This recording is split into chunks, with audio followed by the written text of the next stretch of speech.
She's a runner, rebel and a stunner. On them everywhere saying, baby, what you gonna? Looking down the barrel of a hot metal 45. Just another way to survive. California, rest in peace. Simultaneous release. California, show your teeth. She's my priestess, I'm your priest. Yeah, yeah. Hello, and welcome to the Spice Zone, ladies and gentlemen. Or should I say, the Spook Zone, because now we are Halloween themed. That is right, guys. We are now officially in Halloween Cup mode. I did just skip the Great League, contents. I'm sorry. You guys just know. It's so weird that, the cup with the most variety, with the most, options, is the most narrow meta, right? I'm not going to sit here and just complain about Great League. I really like this meta right here in the Halloween Cup. And so, yes, I am using an Umbreon, not very spicy, I know, but the other two members of the team I think are pretty spicy, and so maybe you guys can forgive me for using an Umbreon. Again, I also don't care if you guys can't forgive me for using an Umbreon. It's okay. It's all right to use Metamons, guys. That's how you win in the game, all right?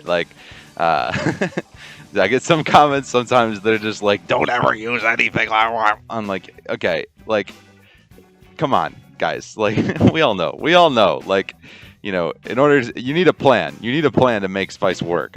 So sometimes I do things for not with a plan, right? Like the Squirtle squad. I come up with a small plan, right? With the bite on the Wartortle and that kind of stuff. But you need a plan to make Spice work, and so that's what we're doing here with Crustle and Alolan GRIMER. So I was watching the Swag Tips Meta Discussion Explained video. I will link that here. Go if you guys want to show Swag Tips some love from Boygos. I love that guy. He does really, really great videos. It's just a really great way of explaining why you need a Dark, a Poison, and then a Core Breaker. So Crustle is my Core Breaker, and I have kind of used GRIMER as my Core Breaker as well as my Poison. Now, so the weird part about this team is it is double Dark, but GRIMER is Dark and Poison, right? Having that Alolan GRIMER makes it so we don't really need to worry about Charmers as much. We don't really need to worry about some of the other vulnerabilities that Dark has, like fighting. Not as much, right? So it is going to hit for neutral because it has that poison typing. The fighting and the fairy are both going to be hitting for neutral on GRIMER, so you need to be careful of that. But nothing other than ground hits it for super effective, so it's really something to think about in terms of what you would want to build if you're looking to build a Rugrat. I definitely think XL, out of the ones I've built, and I've built a lot of hot garbage, guys. Everybody will tell you that. Out of the ones I've built, Alolan GRIMER is actually worth the dust, I would say. Alolan GRIMER has been very consistent and a very, very good Pokemon. For whatever that's worth, guys. Rank 1 Umbreon here, able to do some nice damage up against the Nidoqueen with a Psychic. Really love it when those lands. Able to grab the second shield with the foul play there. And Umbreon is going down, but this is actually going to be okay. We're coming in with GRIMER here, and we just have to drop Shield just in case of Earth Power. And I believe, that's exactly what they did. So then they swap into the Jellicent. And this is going to be good for us, right? Because having the Crunch here to hit this for super effective, big chunk off the Jellicent. And the defense falls, so that's pretty nice. We are going to get hit with an Ice Beam or a Bubble Beam or a Shadow Ball here. Bubble Beam wouldn't be that bad. Okay, Ice Beam, that's kind of the worst case scenario. So we are going to crunch the Jellicent. We're going to be taking this thing down. And in comes the Drapion. So this thing is kind of annoying. It has the same thing that GRIMER has going for it, where it only really has one weakness, which is ground. But, in something like this, you would think it's a bug type, but no, it is a dark poison type. So Crustle does not actually have a ton of play here. So we are going to just hit it with hit it with a charge move and hope that that's enough to do it. The X-Scissor here is going to be a little bit cheaper to use, so we are going to throw the X-Scissor because we're probably going to try to have to get to another move. Nope, no need. We're going straight smackdown. So we were able to take out the Drapion there. They did try to catch, so definitely GG's to the opponent, but I just think the Nidoqueen just did not have enough health to pull off that catch, unfortunately for them. So GG's, of course, but moving into the next one. And GG's to the other opponents that I didn't say it to because I was talking about other stuff. But yeah, it's good to see you guys. It's good to be back. I like doing videos. They're a lot less frequent. Like I said, my life has become very busy lately, so for a lot of reasons. So yeah, school being the main one. But I'm always trying to make videos, post them when I can.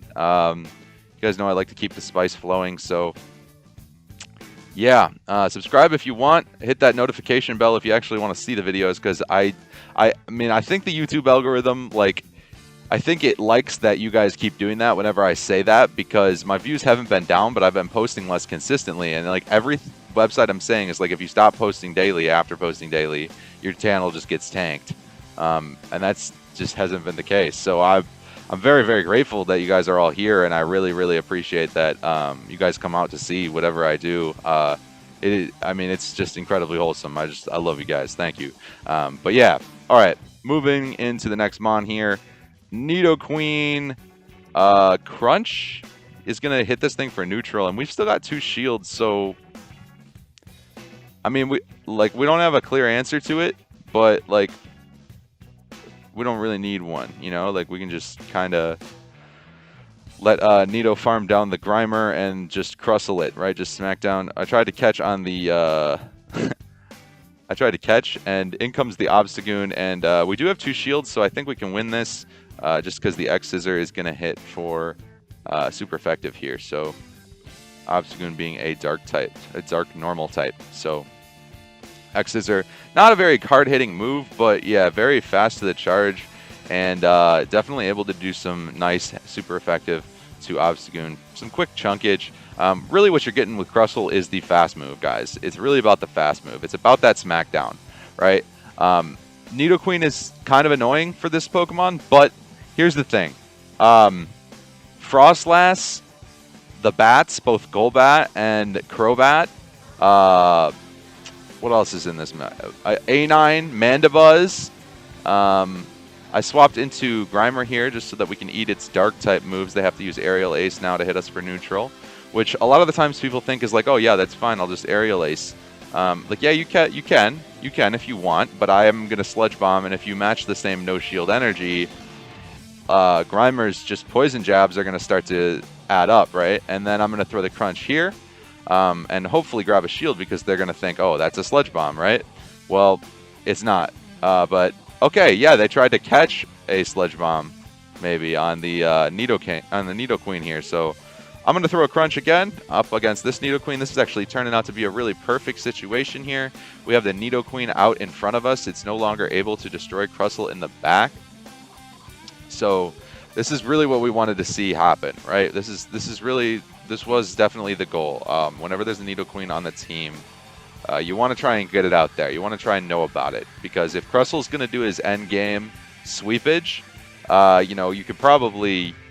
Actually, by the way, guys, if you don't have the XLs for Alolan Grimer and you have these other 3 mons, you could probably run this team with Alolan Muck, with Dark Pulse, and probably Sludge Wave or Gunk Shots. I believe it has both those. I don't know which one's preferred. Somebody in the comments can tell you. But yeah, you could run it with Poison Jab, and it would probably perform pretty similar. Just a little bit less bulky, I believe. I don't know if I think it's less bulky. I don't know. I've run them both pretty extensively, and I feel like they feel pretty similar. But Grimer, I just feel a little bit more confident in, because I think Crunch is just a better move than Dark Pulse, personally. And Sludge Bomb is just it has a good charge rate compared to some of those heavy-hitting poison moves that Muck has, which just have a better damage output, a lot more consistent. But you just kind of have to land a nuke, which is easier said than done, right? Like, so yeah, definitely something to think about. But yeah, Crustle's endgame sweepage against this meta is really good, guys, and Alolan Grimer is just a good spice pick. So All right, Umbreon Mirror, guys. You thought you'd never see the day we could see an Umbreon Mirror on Boygos, but here we are, Halloween Cup, Umbreon Mirror. Listen, guys, I got the rank 1 Umbreon IVs, okay? Like, you can't blame me for building it, right? Like, how many people in the comment section would build a rank 1 Umbreon if they had one, all right? Like, I'm a Pokemon Go player, guys. Like, I'm a Pokemon Go player with a rank 1 Umbreon. Like, it is something that I responsibly had to build at some point. And I pulled the trigger for it over EV Day. I had the dust, and I was like, okay, I earned this from EV. I should put it back into the EV family. I don't really build a lot of evolutions a lot, so yeah, this was one that I needed to do, and then Vaporeon was the other one. So yeah, well, I would like to do Jolteon at some point, but we'll figure that all out later. Who knows? But yeah, this is a bad Umbreon Mirror, by the way, because they have Last Resort and I don't. But here's the weird part. Since I'm just straight foul play spamming, I'm actually getting the moves a little bit faster than them. So they are not going to be able to take me out just because of IVs, and I'm going to get to the foul play here, which is going to put them in a tougher position, right? Like, they're going to want to keep the Umbreon alive, so they shield up.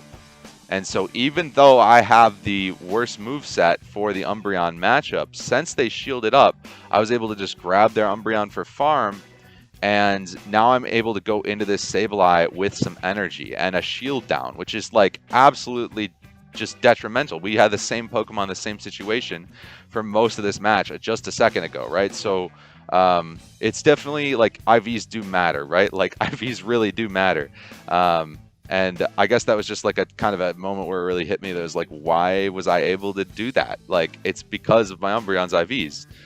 So yeah, something to think about too when you build a Pokemon is like when you put a second move on it and it's 75k. Like, I waited until I had an Umbreon worth building, and I know that's like sounds really stupid, like, but I waited until I had an Umbreon that I unequivocally could not get a better Umbreon for Great League, right? Like, yes, there are Umbreons that take CMP over mine, but like that is what the app told me is rank 1. So I was like, okay, now's the time to build an Umbreon. So again, I feel like I'm going to also get comments that are like, Boygos, don't spend the whole video apologizing for building a good Pokemon. But I feel like I need to explain myself because you guys are going to have questions. But yes, I do build good Pokemon if I get the rank 1. That's just kind of my personal rule. Or like a good IV Shiny. I'd probably build those of like, you know, but for the most part, I'm just kind of building what I like to play. And Umbreon recently has fallen into that category, at least for the Great League. It is a good, fun Pokemon. I know it's kind of milky. I know it's very milky. It was even banned in Remix Cup. But yeah, look at how it just tanks a Sludge Wave. I mean, come on, guys. Like, whew, such a beast. Like, it's such a beast. Shout out to Panic. I used to edit thumbnails and videos for him. Panic23, if you guys know him. Used to edit stuff for him, and he would always run Umbreon, and I would see it, and I'm just like, that thing is so tanky. That thing is so tanky. So, yeah, shout out Panic. Convinced me, basically, to build this through. He doesn't know he convinced me, but he did. Anyway. Oh, speaking of other content creators, hey, guys, go look at my collab with Sassafras. I'm going to link it right here, like right up here. But yeah, you guys need to check that out because it's like a really good discussion about like things that they could do in Pokemon Go to improve the game for new players and make things better for like. And it isn't like a rail on Niantic video. Okay, it's not like I'm fired up because I'm passionate about it, but it's not like me saying like, oh, they did this wrong, they did this wrong. Like, it's genuinely just good ideas on behalf of Sassafras of how they could improve the competitive viability of Pokemon Go, because there is this spotlight on us now, right? Like, there's a lot more eyes on our game for competitive play. And sorry, I just sludge bombed where the wild things are right there. But if I said anything about it, I would get comments about how I'm being negative about Charm users. So I'm not going to do that. I'm not going to say anything negative about where the wild things are. Just say GG's trainer, and we're moving into the next one. But yeah, that video with Sassafras, guys, it's really good. I really, really like Sassafras. Like, he is one of my favorite content creators. He's just shy of 1,000 subscribers right now, guys. Like, if you hit it, if you guys helped him hit that, that would be incredible. His content is so deserving of it. Like, he puts so much time and effort into editing GBL videos, especially like some of the older ones I saw where he would do like literal live action skits to build up the justification of building specific mon. So one of them being XL Alolan Grimer, which I'm using in this video.